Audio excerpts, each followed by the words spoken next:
On today's Ask Zach, we're going to talk about the single most important contributor to the Telecaster sound, the bridge plate.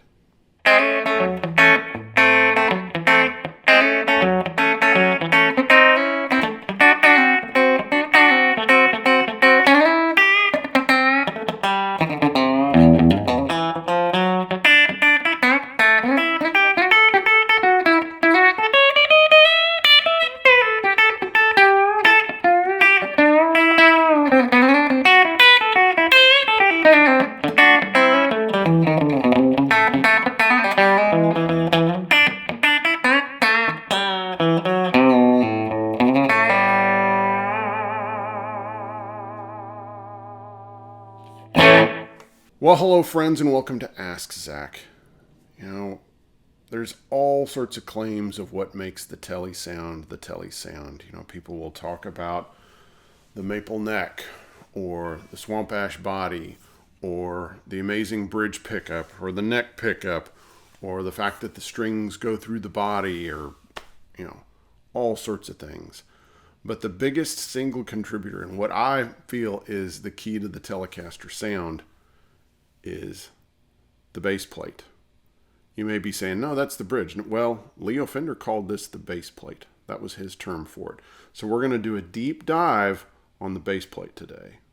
Why it's so great, all the multiple functions that it fulfills, and and just what it contributes to the Telecaster sound. All right, quick pause for the cause. I just want to thank everyone that has picked up a t-shirt or a mug recently. That's been very kind. I want to thank the people that I've run into out on the road while I've been out. I was on tour with Brad Paisley in Canada, and actually got to meet some crazy Ask Zach fans. Two of them were on the front row, and they were goading me the whole time. It was a lot of fun. I want to thank my Patreon members. They are truly what keeps the show going, and much appreciated. All right, let's dive in. So, when you're building a guitar, you have to have something to secure the strings to, and usually that's a tailpiece. And then usually you have a bridge, something that the strings go over, and you try to get the intonation right. So something more typical.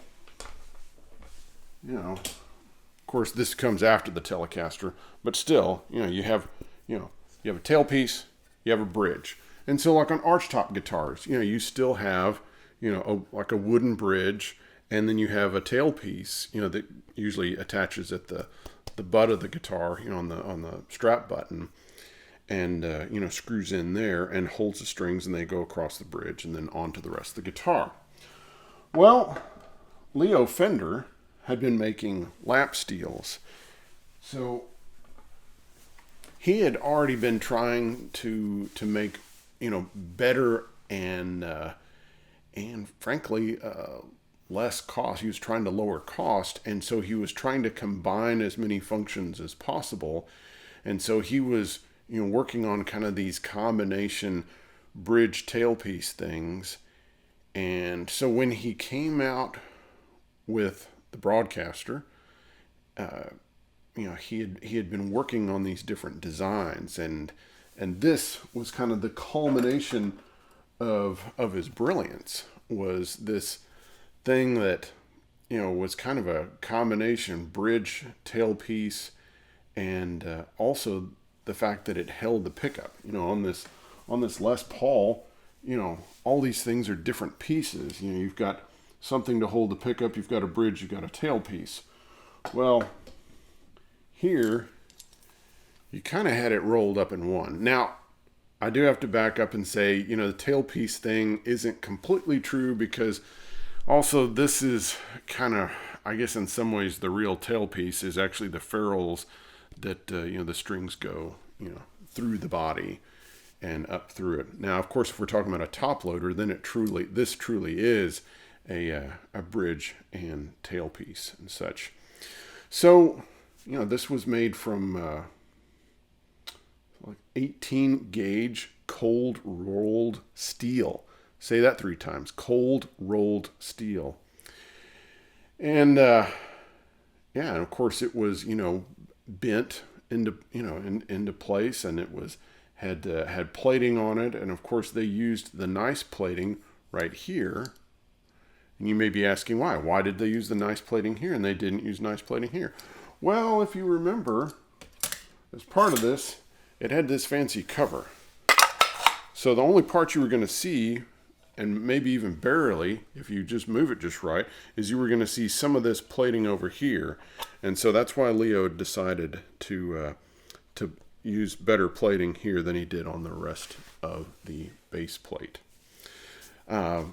If you want to do a deep dive on this, on the cover, I did a whole episode about it. But this is a really important piece because it was to protect your hand from the saddles and such, because most of the time the screws were sticking out, and also it was to to help with noise and the sound, and just to be especially part of the look, because it was supposed to be kind of like a cool motorcycle or something with some chrome on it, instead of Leo did not want this look right here that we all know and love, and thinks that we think this looks weird when somebody puts that on there, of course, unless it's Albert Collins or someone. But yeah, all right, back to the bridge. So yes, so you have, via the help of the ferrules on the back of the guitar, you have this as a tailpiece. Then you have a bridge where you have these 3 saddles that, of course, on the originals are made from brass. Of course, you had briefly, they used steel on about the first 30 broadcasters, but then after that it's a brass up until 54. And you just had these 3 screws with of course metal springs on there that you were able to adjust the intonation.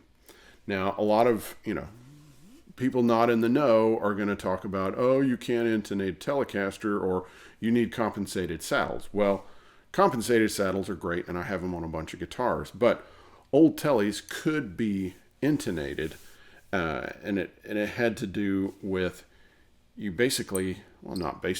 had to bend these screws. So if you bend it slightly, what it does is, as it goes forward or backwards, it fishtails. So, I guess this is the best way to do it. And it helps you really get the intonation pretty spot on just by bending these screws slightly. So, and of course, if you want to do a deep dive on that, I've done an episode about adjusting your intonation that way. But one of the things, just a side rabbit trail that we're going to go on, is that I've seen a lot of guys that played old Telecasters that were not adjusted, that didn't have compensated saddles, that didn't have the screw bent or anything like that, yet were amazingly in tune. And that's because they were really great players that would change how hard they were pressing and kind of bend the string sums to put it in tune. Yes, I know this is a whole nother level of ability and know-how, but great players can do that. It's just like how you can have 2 guys pick up an acoustic guitar or an electric guitar that's in tune, and one guy will sound out of tune and one guy will sound in tune. It has to do with their touch and how hard they press down and how evenly they press down and how good of an ear they have. Also, here's just another example of this, is Chet Atkins, who, one of the greatest guitar players of all time and who had a great ear. He used to play these strange guitars from South America that were called Del Vecchios, and it was like a resonator body with a gut string neck. And it was a great, cool design, great sound that Chet used on a number of big recordings, but they actually put the frets in the wrong place. And so Chet had to alter his playing, and he would, bend or not bend just slightly different strings, especially when he was doing double stops or even single string things, to get it in tune.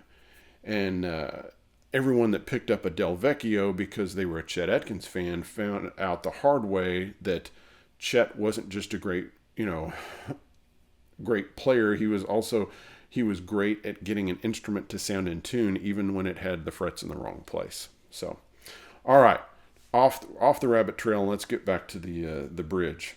So you have, tailpiece, you have bridge, and then you have, one of the really great design features of it is that it works with the bridge pickup via the elevator plate.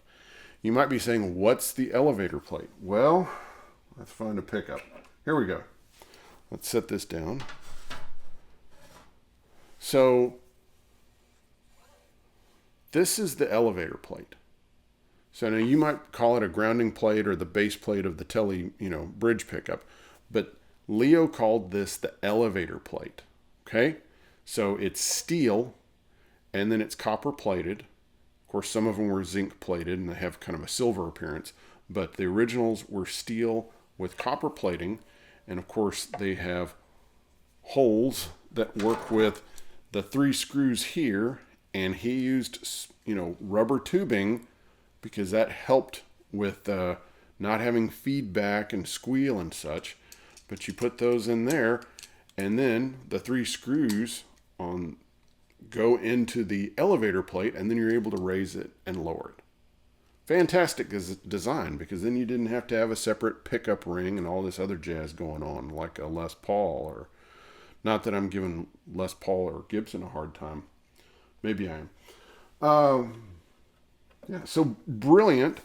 And then also you get the interaction of having the magnetic pickup surrounded by all this steel and the strings and such, and of course the base plate. And there's something going on there. Now I'm not Mr. Wizard's World or something like that, so I can't tell you exactly what it is, but there's something going on magnetically. And of course you have where some of these bridge plates a magnet will stick to and some won't. I guess that's ferrous or non-ferrous. But just a huge contributor to tone. And it's like if you put this pickup in some other guitar, it's not going to sound like a Tele. And this pickup's really important. Of course, the early ones had skinny wire on them and Alnico 3 magnets. And then, of course, on the Broadcaster and no casters. And then the Telecaster gets the thicker wire. And then, of course, they eventually go to Alnico 5 and such. But, So, this is the key right here. That's the sound. That's what, we all know and love. That's this. That's his.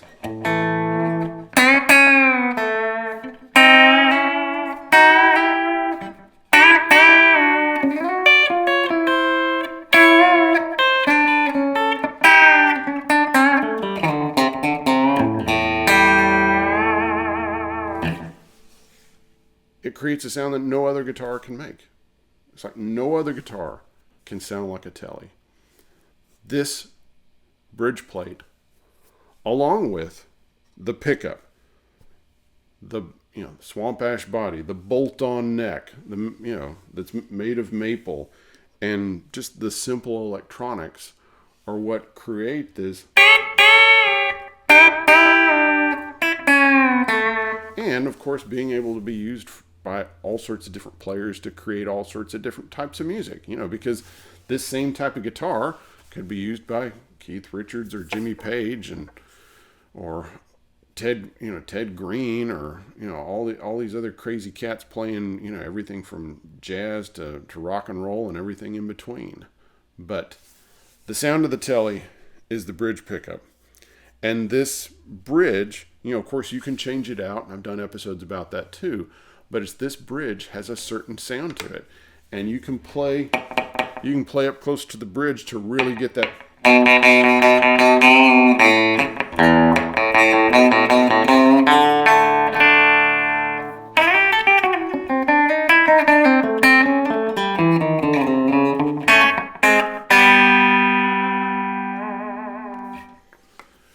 Never can do too much behind the nut bending, but So get your Tele out, make sure it's got one of these, and think about just how important this whole design is. how it works together, with the ferrules in the back to be a tailpiece, a bridge, a holder for this pickup, and you can raise and lower it via the elevator plate. This is the heart and the soul of the Telecaster. All right, guys, I hope you've enjoyed today's episode, and we'll see you next time. Bye-bye.